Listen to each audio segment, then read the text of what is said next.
Hi everyone, welcome back to my allotment diaries. My name is Emma. These are my allotment diaries. I just smacked myself in the chest. These are my allotment diaries. This is my first allotment plot going into my second year. It's supposed to be spring, but it's not really feeling like spring. Believe it or not, we're still getting frost. We're at the end of April, about to go into May, and we're still getting frost every night, so I can't put anything tender out.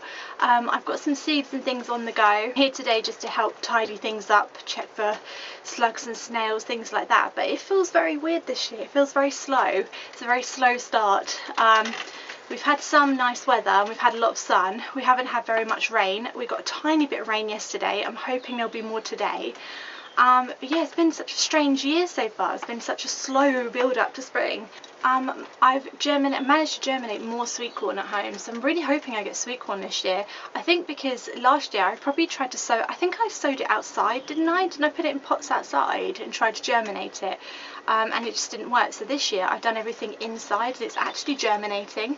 I find sweet corn one of the hardest things to germinate, but I've got a little like tiny little sweet corn seedlings, so I'm really hoping they survive.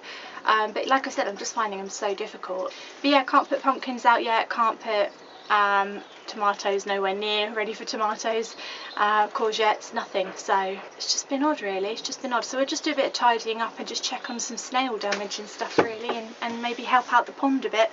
I don't know, let's just go and have a look.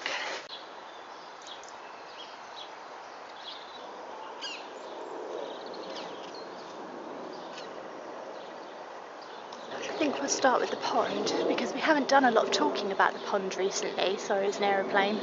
Always the way when I pick up my camera.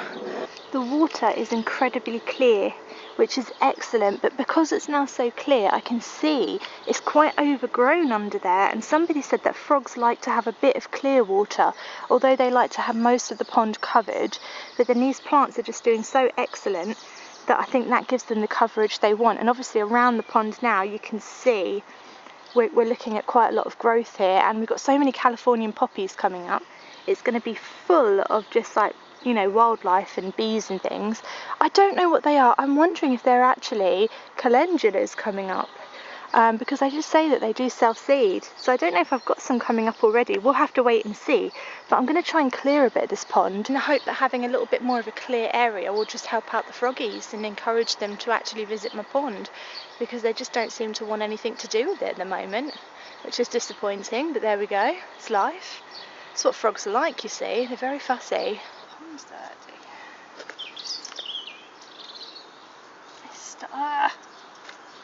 This stuff's gone a bit haywire. This stuff. I know it's good for oxygenation of the pond or whatever, but it's gone a bit haywire. It's one of those fun jobs I just love doing. God. If I put my hand on a creature in a second, I'm going to freak out. I apologise in advance for my scream. It will be heard around the world, I think. This is an oxygenating plant that I whacked in. You don't need to give it soil or anything. It's something you buy for your pond and you put it in, and it helps to oxygenate the water or something. I don't know. But it seems to have just sort of gone a bit haywire and gone everywhere. And just to note, I'm leaving it on the side of the pond so any pond creatures can just slither back in. But yeah, look, it's just a bit clearer in there now. I think that's better. I think it's better to have a bit of a clear area for frogs. I'm hoping it encourages them to turn up, but yeah, it's funny, some of the plants here are quite invasive and I didn't really think about that when I put them in. So you do have to keep the pond nice and clear it and stuff, and even though that stuff's really good, like I said, if it takes over then it's not so good, is it?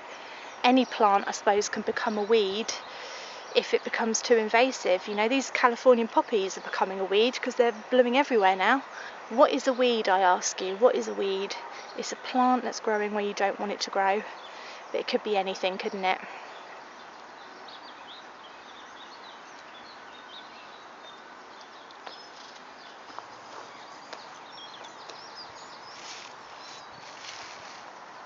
This is my Swiss chard. You can see it's really looking really healthy and bushy. I'm going to cut some today. I'm going to think maybe about thinning it a little bit and getting rid of some of it because it's quite a big bush altogether. So I'm wondering if I should thin it, but I'm going to cut some now.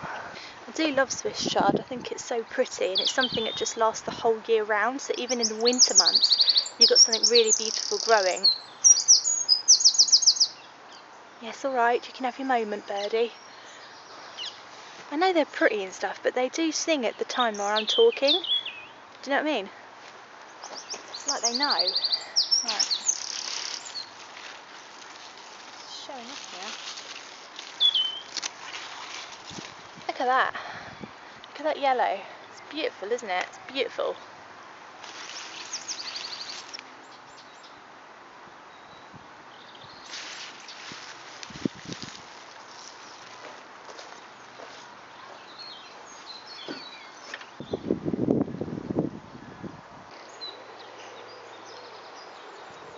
Yeah, it's a nice bit of brightly coloured Swiss chard to cheer up your Friday. Beautiful, so beautiful. I love, someone suggested chopping it up and then cooking it in a stir fry, because I'm notorious for just boiling everything. If I get a vegetable, I just boil it to death. But I tried it in a stir fry and it's so much nicer. It's actually one of the first things that I planted at the plot by seed was Swiss chard, and I just literally scattered the seed on the ground, and it's now in its second year, and it's just so nice, like I said, to have something growing all year round. And it's had a few dodgy kitchen scissor haircuts and it's still going. I mean, look at it. It's sort of a staple of the plot now, you know, it's just this big old bush, but I am going to have to thin it at some point. I just don't feel brave enough today. And by brave I mean reckless, because I just yank stuff out.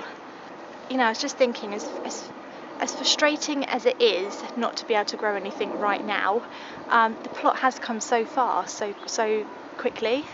It is a completely different plot than it was just a few weeks ago, and it is actually amazing how quickly things change around here. And I have to, you know, one of the beauties of vlogging all of this is that I can actually look back and see the changes happening before me, and it is just so mesmerising to watch how beautiful nature can be.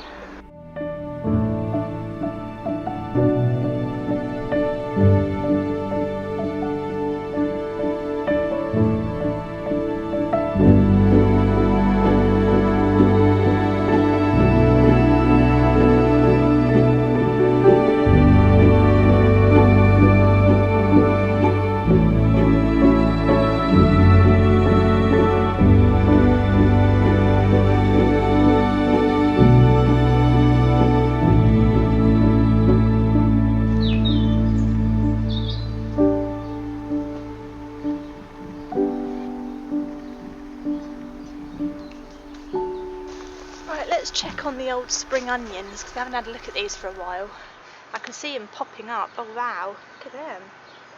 If only I hadn't poked about in it so much. Oh, there's a pea coming up there.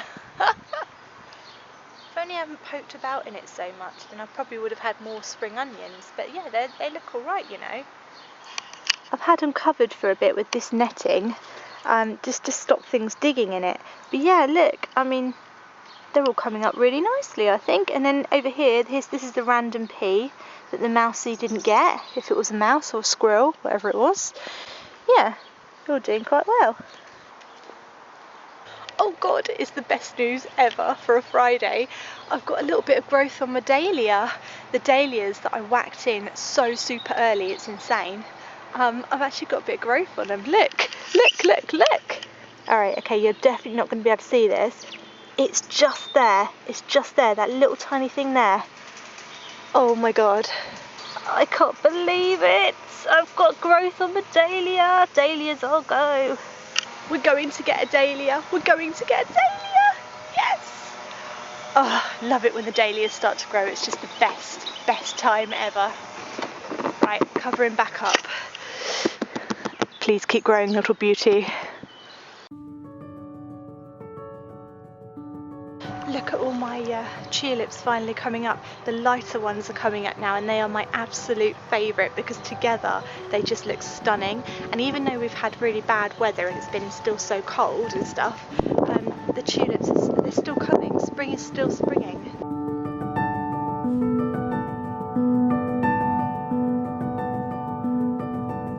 Might as well just do a quick blueberry update, because I planted my blueberry plant out a few weeks ago because it was in a pot before, and it's been in a pot for its whole life really, since I got given it as a gift years ago, like 4 years ago, and it's actually got new growth on it for the first time in about 3 years, so which is excellent. I'm not saying we're going to get any blueberries on it, guys, but we actually do have new leaves, you know, coming, which is just great. It obviously did not like being in a pot, and it was obviously just rebelling, and now I've stuck it out in this bed here, even though the soil's not that acidic, and I've got the silly Christmas tree stuff around it to try out with that, but it's obviously just a lot happier being free. Obviously didn't like being cooped up in a pot, thought I was like keeping him prisoner, so he's free now. You're free, give me some blueberries. Right, I hope you enjoyed the vlog today. If you did, do subscribe to my channel. I always love to have new subscribers. I'll be doing a lot more projects next week, I think. I'm going to try and make a pallet bench next week, so if anything, subscribe for that, because that should be really interesting. And I'll see you next time. Thanks for watching, guys. Bye.